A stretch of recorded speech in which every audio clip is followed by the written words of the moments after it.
Hello and welcome to the Medical Sales Podcast. I'm your host, Samuel, founder of a revolutionary medical sales training and mentorship program called the Medical Sales Career Builder, and I'm also host of the Medical Sales Podcast. In this podcast, I interview top medical sales reps and leading medical sales executives across the entire world. It doesn't matter what medical sales industry, from medical device to pharmaceutical to genetic testing and diagnostic lab, you name it, you will learn how to either break into the industry, be a top 10% performer within your role, or climb the corporate ladder. Welcome to the Medical Sales Podcast. And remember, I am a medical sales expert sharing my own opinion about this amazing industry and how it can change your life.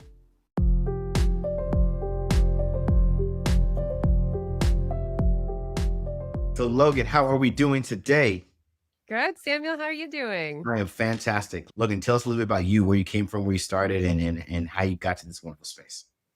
Yeah, absolutely. I appreciate it and glad to be here. So I started out, which is wild, almost 20 years ago, which is crazy because I'm just a child. But anyway, I started in neuromonitoring and I was a tech, and then I became a manager, then a director of business development. So I oversaw all the contracting, all the sales for the Southeast region of our company. And then I moved over to a smaller group and became the VP of operations and sales and contracting. And then eventually, right before COVID, the CEO. I was there till about 2023, the end of 2023. And then I took a little bit of a hiatus and I got into spinal device sales and I sold hardware. And I did a neuromonitoring platform with that company as well, and among some other things. And now I've always been very passionate about coaching and mentoring. And now I'm just kind of fulfilling that and going out. And I started my own consulting company where I am doing leadership development and then coaching and consulting for those in management looking to get to the next level or stay. Because what I found is it's really challenging to go from manager to director or director to VP, especially when you're in the field. It's just that visibility is really hard to get. So I'm hoping to help. Makes sense. I love it. So let's go back though. You said you started your career in neuromonitoring. How did you get into that? Was that right out of college? What even turned you on to neuromonitoring? And then more importantly, let's let everybody know that's listening right now, what exactly is neuromonitoring? So first and foremost, neuromonitoring is basically monitoring the patient's nervous system when they go in for sprain, neurovascular ENT procedures. You've got somebody who comes in, brings equipment, they hook up electrodes, and they basically give the surgeon biofeedback of what's going on during the case. Like, are they getting too close to a nervous structure? Do they need to redirect a pedicle screw? Do they need to abort the procedure? Do they need to loosen a distraction or something like that? And so you're a really integral part of the team. And I found out about it, honestly, because I was pre-med and completely panicked about what to do next and not sure if I wanted to go to more school. And I was working at our school gym, and someone who had just graduated told me that they were doing this. They said they were in the OR every day. And then they also told me they didn't work every day. So for my 21-year-old brain, I was like, absolutely, sign me up. But when I heard that they did the training to be able to do this with the company and I would get paid right away, I wouldn't have to go to more school, and I would get exposure in the OR, I was sold. So how does a neuromonitoring tech work with a medical device rep? Give us the type of procedure you'd be in, right? You were in neurospine, neuromonitoring. So give us an example of a procedure and show us what it means for the neuromonitoring tech to work with the neuro device rep. So when I would come in, I was showing up kind of the very same time as the rep would. They're getting their devices and implants ready for the case. I'm setting up my equipment. I'm setting up the leads, before anesthesia. But I basically, while the rep is running the case, making sure that the hardware is going in the way it needs to go, talking to the scrub tech and making sure they have everything they need, I'm working along anesthesia to make sure that everything is getting placed properly and giving the surgeon feedback if, we start to see a decrease in signals, which means it could be affecting the spinal cord or like peripheral nerves like that. So it's just I always tell people it's an extra safety belt for the procedure, and it's another tool in the toolbox. The tough thing about neuromonitoring in general is there are a lot of false positives. Anesthesia can affect us. There can be something going on with the patient. And so you really do rely on the surgeon also giving you that feedback, and then your rep and you looking at each other so you know what's going on during the case, because sometimes as the neuromonitoring person, you're stuck in the corner and the rep is really like the conductor of the room. They are coordinating everything, they know the flow. And so if you're lost, your eyes are looking for the rep to I give you a little see. guidance. So when you say so, and again, remember, a lot of people listening, they're not familiar with this space at all. When you say false positive, speak specifically to what you're talking about. So specifically what ends up happening is I will see something on my screen that gives me a decrease, and it looks like what might be a surgical change, or meaning that something's happened during the case that has impacted the patient negatively. But really it's just the fact that like anesthesia gave a little too much something. They gave too Sure. much gas, it suppressed Sure. their brain signal, and so all of a sudden the information I'm giving isn't accurate to the patient's, Mhm. so you have to kind of know what's going on, because if you're saying, "Hey doc, you don't want to be the boy who cried wolf or the girl who cried wolf, and Right. this is going wrong, this is this," because then, that information is not useful whatsoever, and then you're kind of discredited, Sure. unfortunately. And you manage that by doing what? So communicating in the room, I think, Okay. the rep, I always look to the reps because Sure. one, they were going to tell me the triggers of the surgeon. They knew them inside and out. And so I knew what to avoid. And then they would also help me. So I knew the flow of the case. Like I knew that they were going to know what goes in next. There are, key parts of the surgery where the spinal cord or the brain or the nerve roots are most at risk. And that rep is going to know when those tense parts are. Got it. So those are the points in time where I don't walk away from my screen, or I'm not checking my phone for a text message. Like I locked and loaded, dialed in. So I always looking to the reps, to kind of help me coordinate that. Got it. It's so cool, your experience, Logan, because you've literally seen it all, right? You've been a monitoring tech, you've been a rep, you've been a leader, you've been a CEO, and now you're a coach. So talk to us a little bit about the neuromonitor's experience of medical device reps. So you were in a hospital or a clinic. Where were you as the bulk of your neuromonitoring tech career? Where was it? Where were you stationed? So I started out in Michigan, and we basically, similar to reps, go out to hospitals. We're contracted with the hospitals, whatever surgeon needs us. So I was waking up every day to a different hospital, to a different Wow. surgeon, to a different Wow. team. Okay. Okay. So the reps, we lived a very similar Yeah. lifestyle. So that's kind of where I was at, is I was on the road all the time. Yeah. And when I started, like I said, almost 20 years ago, Yeah. neuromonitoring wasn't as prevalent as it is now. Sure. So I was covering a lot more ground. Yeah. Yeah. So, and as a neuromonitoring tech, were you really close with the reps? I mean, you were like talking to them all the time, you were getting to know them, or was it no? When you got on the floor and you saw them, that's when you developed a relationship. So I think it's unique. I'm a relatively outgoing person. I'm also 6 feet tall. So when I was in the OR and I was expected to sit in the corner, I didn't always do that. I would Sure. stand, I would walk around the room, I would want to see what's going on. I would chat with the reps. And I felt like it made me a stronger tech to really have those relationships. And also, a lot of times we would be the last to know about time changes in the schedule and cancellations. So I really relied on my reps to tell me what was going on. So I personally built my relationship with the reps. And also when I got into business development and trying to help my neuromonitoring company grow, the reps who trusted me, who knew me, knew that if it was me or my team in those cases were going to go smoother, because we were looking to them to see like, how's the case going? What's the most important part of the procedures? And we weren't crying wolf, to the surgeon as often. And so the surgeon, when they were trying new devices, new tech, felt much more comfortable to do so with someone in the room who was on the same level as the rep. Got it. Got it.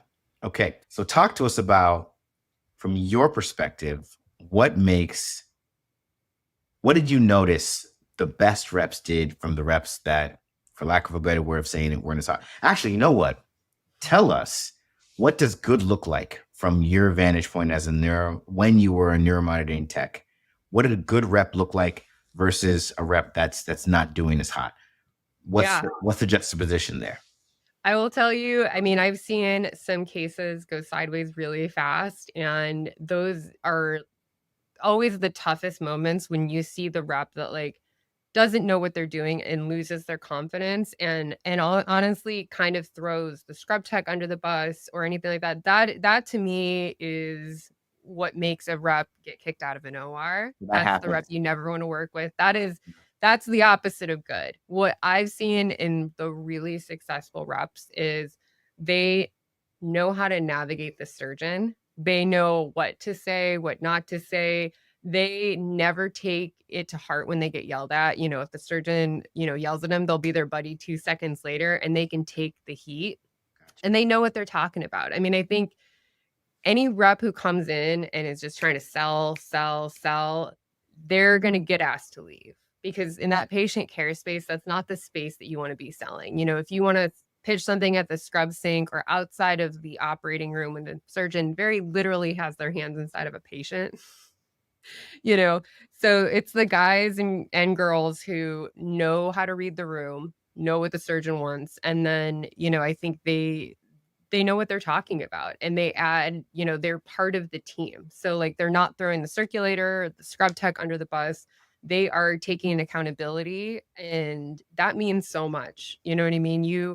You are not going to sacrifice yourself or like anything for short-term gain. You're in it for the long haul and those surgeons will keep calling those reps. Let's dig a little deeper. I want people to have a visual almost of what we're talking about here. So Yeah. when you say, give us an example of a specific incidents where someone is throwing someone under the bus. Like, what does that mean? What does that look like? And then give us an example of where someone is really navigating powerfully and driving a good procedure. Give us, paint 2 scenarios so people can really understand what you're saying. Yeah. So if we're going to go with the first example of, someone who's probably not going to be asked to come back to the room, it's the person who's so focused on the surgeon that when they're bringing the CRM in to do something, they aren't helping the CRM tech who's struggling and it's making the case go longer, but Like they're like standing off to the side or something. they're not engaged. Okay. Or they're selling, or, the scrub tech is struggling a little bit and they look over at the surgeon and like roll their eyes or do this rather than engaging in the scrub tech and helping them. They're just more focused on like their dynamic and how they're perceived versus actually caring about the patient on the table and actually wanting the procedure to move along. They're more like, I need to be the cool guy. I need to be the guy in the room who's, got that relationship with the surgeon who's up here. There is a little they're bit. trying to sell the surgeon. So maybe they're engaging the surgeon in a specific conversation about the product while the scrub tech is over there clearly struggling. Just looking for help and you are just leaving them out to hang. Gotcha. Okay. And it's brutal to watch because everybody else in the room can feel the tension start to mount and, even the surgeon feels it because they don't want anybody in their room to struggle. They don't want to be handed something that's not put together right, that's not fastened correctly. And when they start to try to put it in the patient, stuff goes to hell. I mean, that's not what anybody wants. And the reps who are really successful come in and they are, I always say like being in the OR is like being in a dance. Like everyone has it's like a beautifully choreographed dance once it's going well. People move and where you're helpful, when you're not. You can always tell when someone's in a new OR or when they're new to the OR, when they're just in the way constantly. Gotcha. She said in the way constantly. Okay. It's tough, but like, it's like and you learn that. You'll learn, okay, this is where they're going to go next. I need to be out of the way. The person who's keeping the flow going and just part of that. And it's so fluid and beautiful. I mean, it's literally a ballet. Yeah. Now, okay. So you got a lot of potential reps listening right now that want to be part of this ballet and they're thinking, how do I not do this? Is this something that every new rep just goes through? Or is there a way to your first day to know, maybe because you're so curious about what everybody's doing in the upcoming procedure that you're not constantly in the way? Or is it kind of unavoidable and you just kind of got to go through the trenches and learn and eventually get out of it? I will say, I think there's always a learning curve. There just is. But if you have a really good trainer or somebody with you, like helping you, they should be saying, like, stand here. If you don't Gotcha. have that, and the tough thing is sometimes in these, fields, you don't have a real somebody kind of taking ownership of Sure. you. You're Yeah. thrown to the Yeah. wolves a little bit. Go to the scrub tech, go to the circulator and tell them, hey, I'm Logan. This is my, like, I'm pretty new to the OR. So let me know if I'm in the way or anything like that, and that you might get a sassy comment back. Oh, I will for sure let you know if you're in the way. But I will tell Yeah. you what, they appreciate you just being self aware enough to bring it up. That is cool. I hope you're enjoying today's episode. And I want to let you know our programs cover the entire career of a medical sales professional. From getting into the medical sales industry, to training on how to be a top performer in the medical sales industry, to masterfully navigating your career to executive level leadership. These programs are personalized and customized for your specific career and background, and trained by over 50 experts, including surgeons. Our results speak for ourselves, and we're landing positions for our candidates in less than 120 days in top medical technology companies like Stryker, Medtronic, Merck, Abbott, you name it. Would you run an Ironman race without training and a strategy? You wouldn't. So why are you trying to do the same with a medical sales position? You need training, you need a strategy, and you need to visit evolveyoursuccess.com, fill out the application, schedule some time with one of our account executives, and let's get you into the position that you've always dreamed of. How long were you a neuromonitoring tech? So even when I was the CEO, I was still covering cases. Oh, wow. So Yeah. give us a number of years. So I was 18 years. I was still in the OR. Even when I was a director, even when I was a VP, I still covered cases. We actually started a company in India in 2017. And so I was going over there to help get that started. Wow.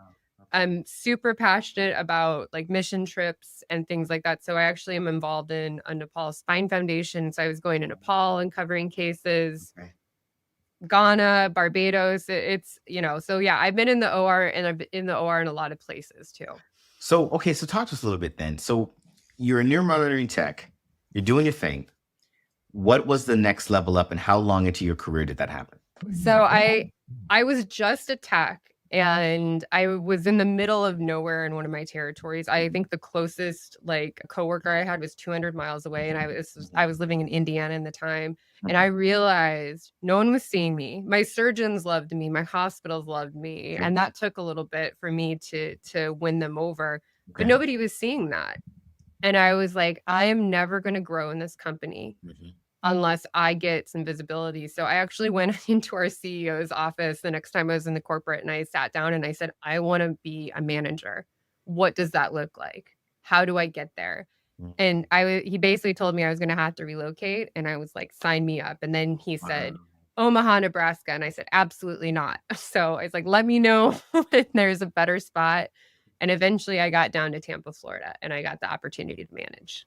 So then the rep life didn't happen for you until after you already rose the ranks within the neuromonitoring space. Yeah, I got, the opportunity in Tampa a couple times to interview for different device companies, but for some reason I felt like I just had more in the neuromonitoring space, and I even told, because I had a lot of people come up to me when I became a spinal rep and say, would you do this again? I think if I was to go back in my career, to be honest, I would have made the transition sooner, just because you do get a little niched in with neuromonitoring. And when you're in device, the world is a lot more open. Yeah. So in medical sales, it's so much more open. I mean, yeah, every week we go over a new space, Logan. So I got to ask then, when you went from, CEO status to rep, the medical device rep, you had to have been like the most amazing rep anyone's ever seen. Because I'm saying that because you literally, you knew everything. You knew where to be.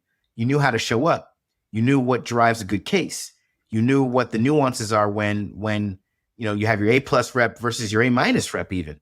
Yeah. Talk to us a little bit about what that looked like for you. And I'm assuming you probably hit the ground sprinting, not running. I would say if sprinting meant like my one foot was in a cast, But, I to be honest, being a device rep and on that other side of the table, the other side of the scrub table because I was back in the other corner of the room, like anesthesia. And if you're visually in the OR, it's anesthesia, the patient, and then on the other side, it's the scrub table Okay. and the, rep running the room. Right. There was so much that I didn't see and I Yeah. honestly Okay. didn't know, which is, I think that's the crazy thing is how siloed sometimes medicine and even med device can be, that you are in the same room as these amazing technologies, but you don't understand why. You may understand what they're doing, but you don't understand always why the surgeon is doing that procedure on that patient. Like you don't understand what calls for that.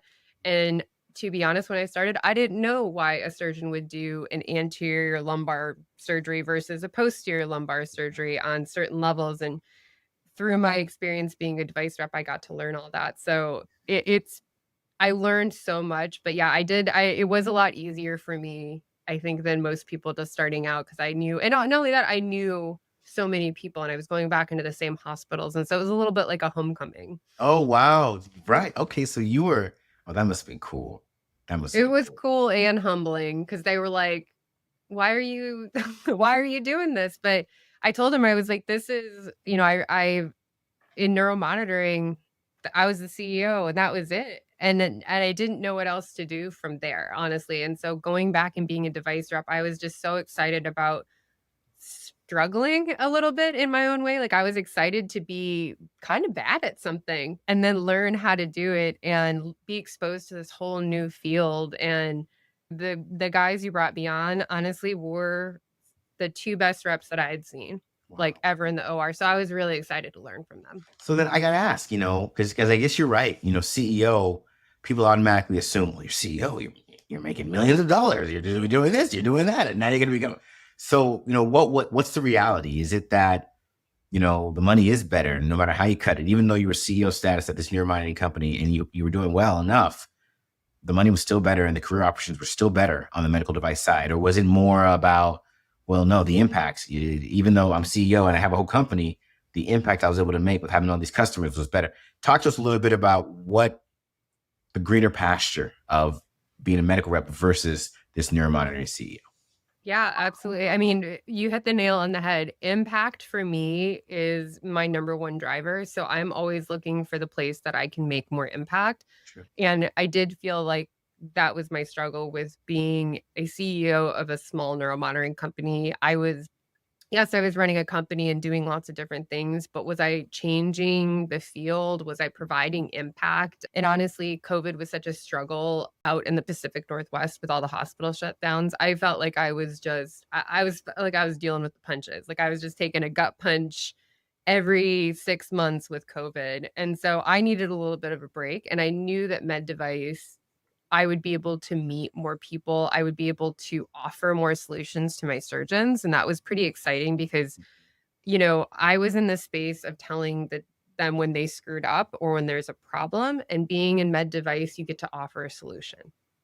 And that's a huge game changer. Instead of being someone who's bringing up the negative all the time, you're on the positive. You're bringing solutions. You're finding answers to the problems. You're getting to see all the positive, patient outcomes where I was only experiencing follow-ups on patients that weren't doing well. Right. And that's a little brutal sometimes. Yeah. So yeah, it was that. And then I will be honest too, that the money I made even as a CEO was not as much as as nearly as much as I could have made and did make as a med device rep. Wow.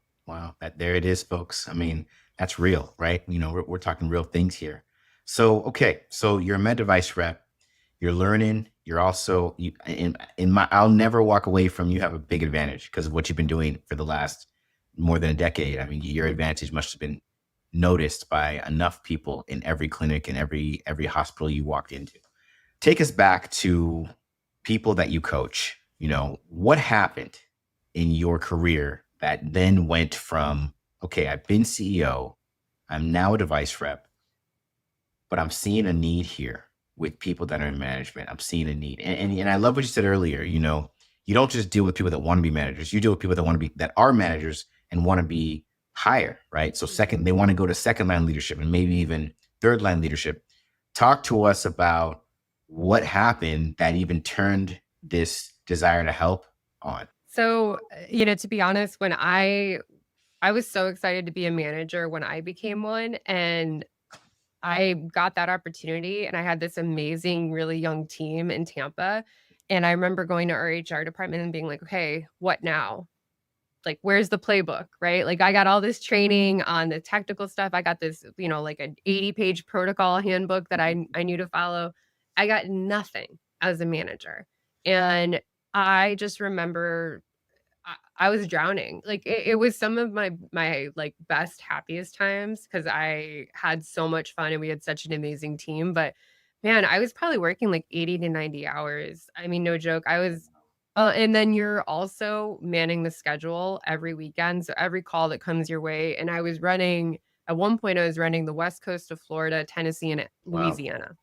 Wow. Wow. So I was hopping on planes twice a week to just go and cover cases. I was never home. And, I really wanted to learn how to do it, but I realized like this was not sustainable. And I've heard that from so many managers that really want something else. And then they get to management, they have no support. So they assume they can't do it. They assume, okay, well, I'm not cut out for leadership. But the reality is like as a manager, you're doing probably too much of the day to day. When you become a director, VP, or above, you're doing very little of the day to day. And you're working with your team to help them navigate that day to day, but you aren't doing it yourself. And you at some point have to learn to let that go. And when you're a manager, that's your time to figure out how you go from being a really strong individual contributor to a leader. So, because I'm under the impression that managers have the hardest job, right? Because, like you just said, individual contributors are the doers, but they get the benefit of you can take a vacation and you can say, okay, I need work-life balance. So I did a lot of doing and I made goals. So back off, right? The manager has to be responsible for a team of those doers. And then they're also getting all the directives from the director, and they have to mitigate what the director wants. And like, that's not realistic. I'm not going to have my reps do that. While the reps are saying, well, I got this problem, I got that problem, I got this problem, while still having to manage effectively and meet goals for the whole team. So I've always looked at it like managers have the hardest job in the world. It's harder than the individual contributor, and it's harder than who they report to, the directors.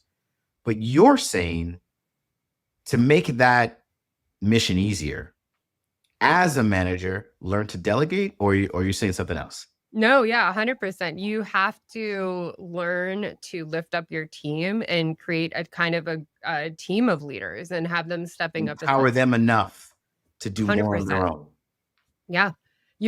You should always be training your replacement, in my mind. In order to keep growing in your career, you should always have that might not be for your whole job, but there are pieces of your role that you should always identify someone in your team who's got a strength and give them a little bit of additional responsibility.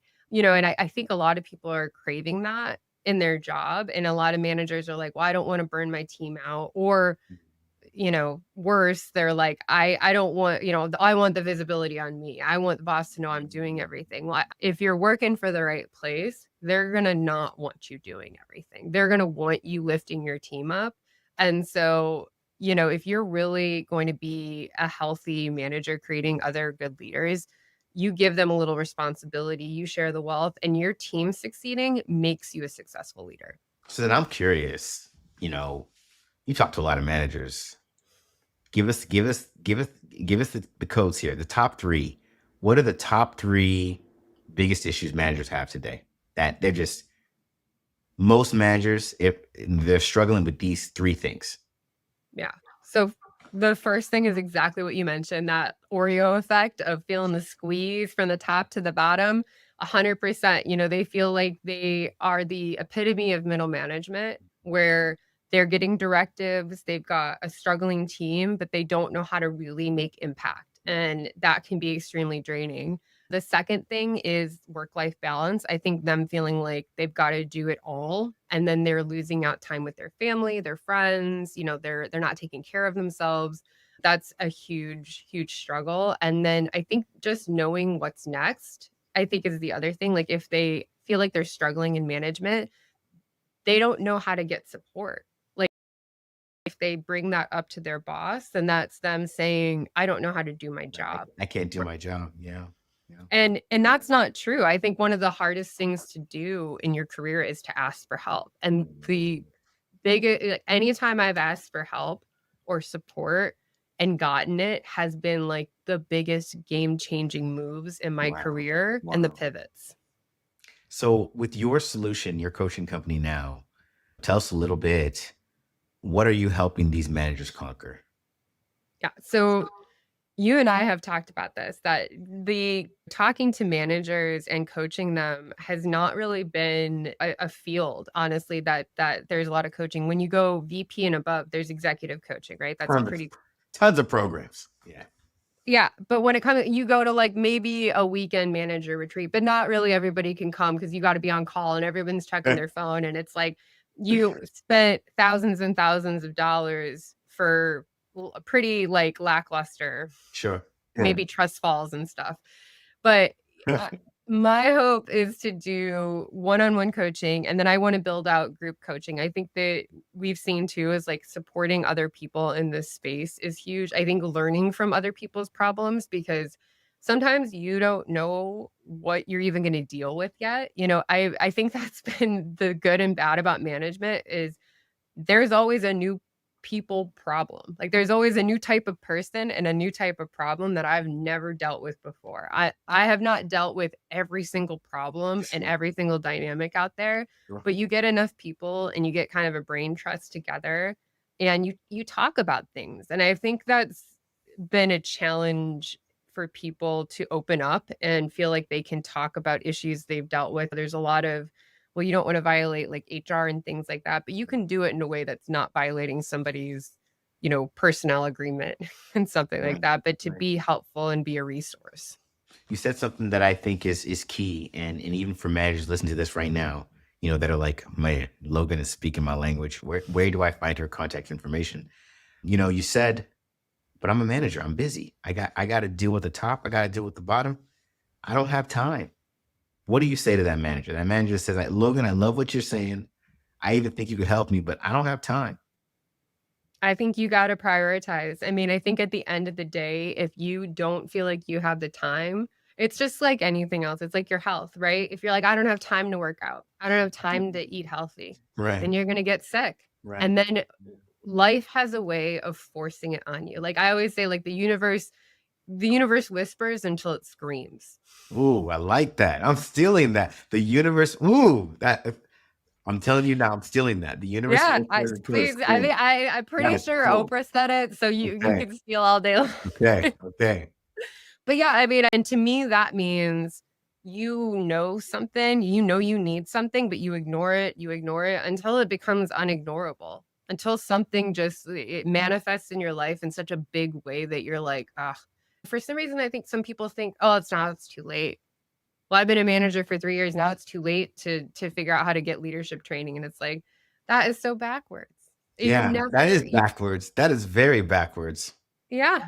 I mean, and it's, and I see so many managers leave or get burned out and say like, I never want to manage. And to me in this field, like those are like normally the most empathetic people. And that's why they get burned out. They're taking on like all the emotions of their team. But imagine if healthcare in general had more of those type of people in it. Like especially in leadership, like what the world could change if the right people stay in this field. That's my belief. Now she's preaching, guys. She's preaching. Okay. So then Logan, lay it out for us. A lot of people listening to this podcast.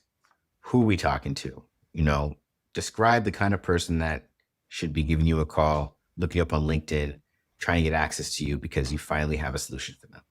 Yeah. No, if you are managing in the field, if you're in sales, if you are a clinical manager and you're struggling with this and you kind of feel like you're not able to work with your team, maybe you were really great with like your surgeon relationships and you are not getting your team going and you just feel like you're not cut out for leadership, just know that is most likely not the case, especially if you care. Like if you care about your team and you care about the people, that's I can't teach you how to care.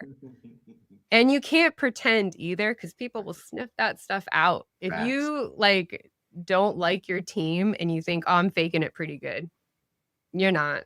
They can smell that. If you genuinely care, like if you care about your surgeons and those relationships, and you care about your team and you want to see your career goal, like I those are the people who I'm really excited to work with. I love it. How long do you normally work with people, and what can they expect on the other side?